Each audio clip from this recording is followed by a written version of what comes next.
Desa Melilir, sebuah desa yang terletak di Kecamatan Bandungan, Kabupaten Semarang, Jawa Tengah. Desa ini berada di kawasan lereng pegunungan yang sejuk dengan panorama hijau yang memanjakan mata. Suasana pedesaan yang tenang berpadu dengan keramahan warganya menjadikan Melilir sebagai tempat di mana tradisi, potensi, dan nilai kehidupan tumbuh berdampingan.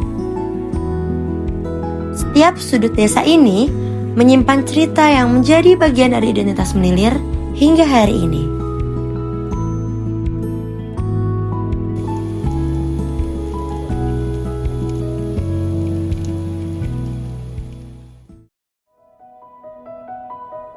Secara administratif, Desa Melilir terbagi menjadi 5 dusun atau RW. Pertama, Dusun Karangtalun atau RW 1 yang memiliki 11 RT.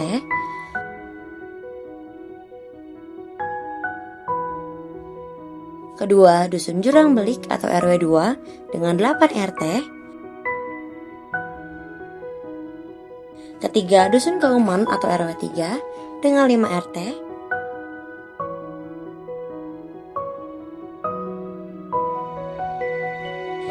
Yang keempat, Dusun Melilir atau RW 4 dengan 4 RT. Dan yang terakhir, Dusun Perampelan atau RW 5 dengan 5 RT.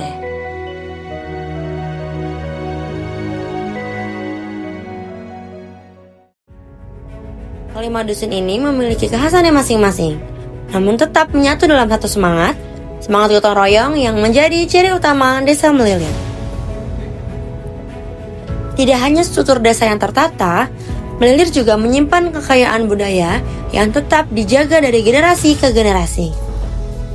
Salah satu tradisi yang paling dihormati adalah Haul Kiai Santri, sebuah peringatan untuk mengenang sosok Mbah Kiai Santri, tokoh spiritual yang memiliki tempat tersendiri di hati masyarakat.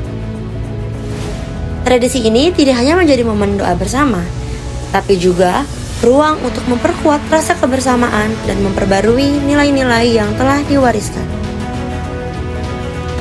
Selain budaya yang lestari, Desa Melilir juga memiliki berbagai potensi desa yang berkembang pesat.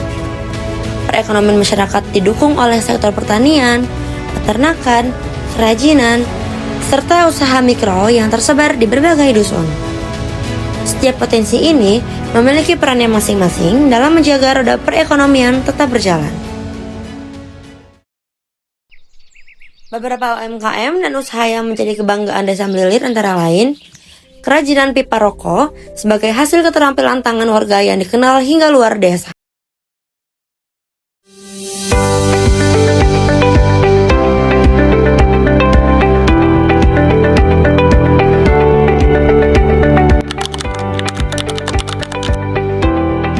Ya, perkenalkan nama saya Wawan Andriadi, nama UMKM Wawan Pipa.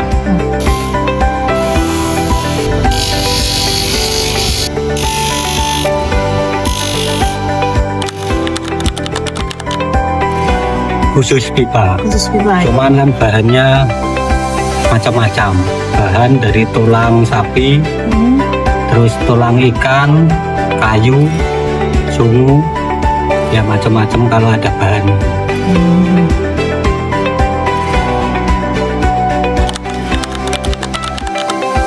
Ini dari tahun 2003, tahun ini berarti 2022.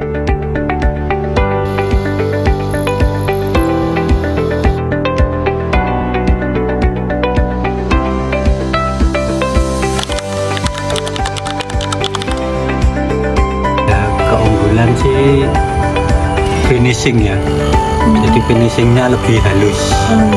Soalnya kan persaingan di pasar kan gitu, jadi kan persaingan kualitasnya harus bagus.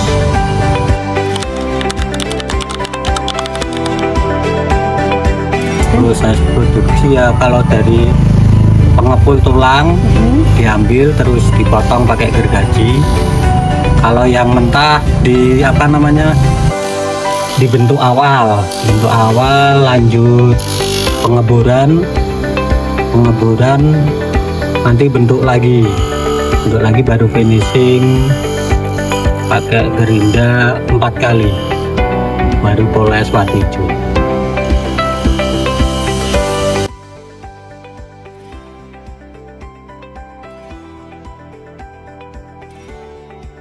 Harapannya ya berkembang aja, makin maju, makin banyak produksi, penjualannya lancar gitu ya. Lalu ada olahan makanan khas tempe kemul yang menjadi favorit masyarakat lokal maupun pendatang.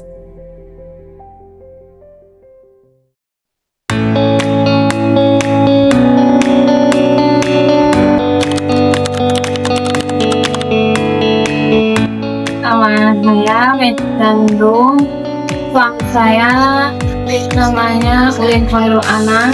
Kami di sini menjalankan usaha produksi tempe. Setiap harinya kami produksi 100 kilo dan penjualannya di pasar sama di warung-warung dekat desa ini aja. Sejak 2019 kami awal produksi itu 2019.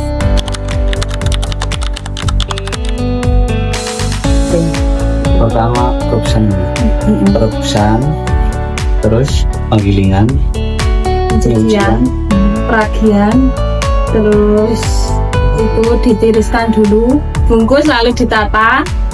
Itu kalau udah selesai nanti kita tutup pakai kemul, biasanya biar hangat. Habis itu nanti kita tunggu 1 hari 2 malam baru besoknya dijual.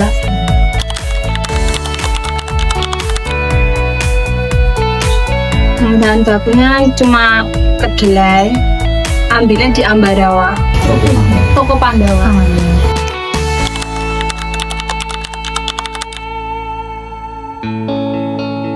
Kesulitannya paling ya cari pelanggan, itu kesulitan nomor 1. Soalnya kan sekarang banyak banget yang produksi tempe, jadinya kan jumlah penjualan sama yang produksi itu banyak yang produksi tempe daripada yang pembeli. Penjual itu cuma sedikit, tapi penjualan produksi tempe itu sangat melimpah. Targetnya ya setiap tahun pasti ada targetnya, setiap tahun pengennya setiap tahun mulai meningkat gitu loh, dari 100 nanti 110, 120 maunya gitu, tapi kita pelan-pelan. Ada usaha ayam abu yang bertumpu pada peternakan unggas sebagai mata pencaharian warga.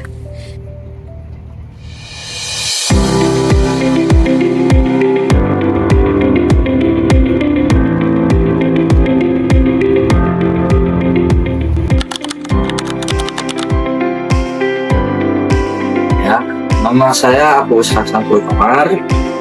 Usaha yang di sini namanya peternakan ayam broiler.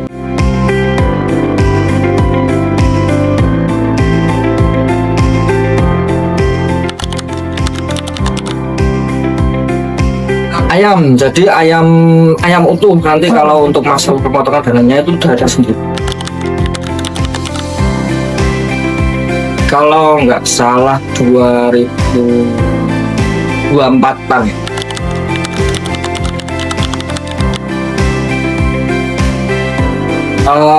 Untuk ayam broiler sendiri, untuk terutama daerah sini itu kebanyakan bermitra dengan PT A atau B atau C. Untuk masalah kerjasama kemitraan itu nanti ada kabar tersendiri. Yang penting itu dari kemitraan itu, untuk dari PT ada bibit, terus ada obat, sama ada pakan. Nah, untuk yang saya jalin di sini itu cara merawat anak ayam sampai besar, sampai usia tertentu, sampai bobot tertentu baru dipakai. Kalau untuk keunggulannya nggak bisa dibilang selalu unggul, juga nggak bisa dibilang selalu bagus. Soalnya dalam bisnis ayam broiler terutama itu beda kandang, udah beda cara penanganan, beda musim udah beda cara penanganan, beda bibit udah beda cara penanganan. Biasanya dari umur sekitar 35-36 sampai 40 tergantung dari bobot. Tapi biasanya bukaan panen itu di bobot 2,5-2,6. Harganya di sini tuh ikut kontrak PT. Jadi sesuai kontrak PT itu untuk ayam besar, terutama ayam 2 kilo ke atas sampai 3 kilo itu di 20.150 di kontrak. Kalau ayam yang lebih kecil mungkin agak lebih mahal.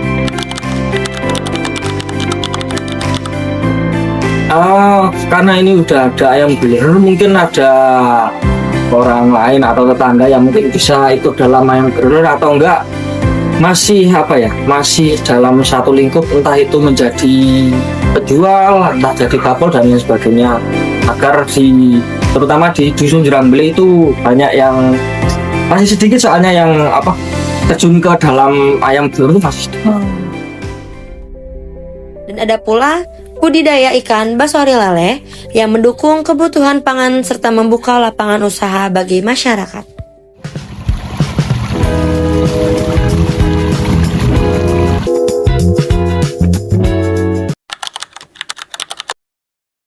Nama saya Basori, alamat saya Melilir. Saya asli orang sini. Saya bergerak di bidang perikanan, terutama di bidang lele, perlelean, pembesaran lah. Nama kelompok saya itu UD Mina Sejahtera, yang bergerak di bidang perikanan itu.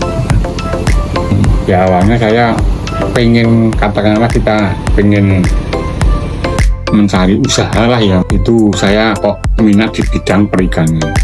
Waktu tahun 2004 saya merintis buat kolam, jadi untuk ya pernah saya coba nih lah, ikan lain-lain pernah saya coba, cuman kok faknya di bidang perlelean sampai sekarang.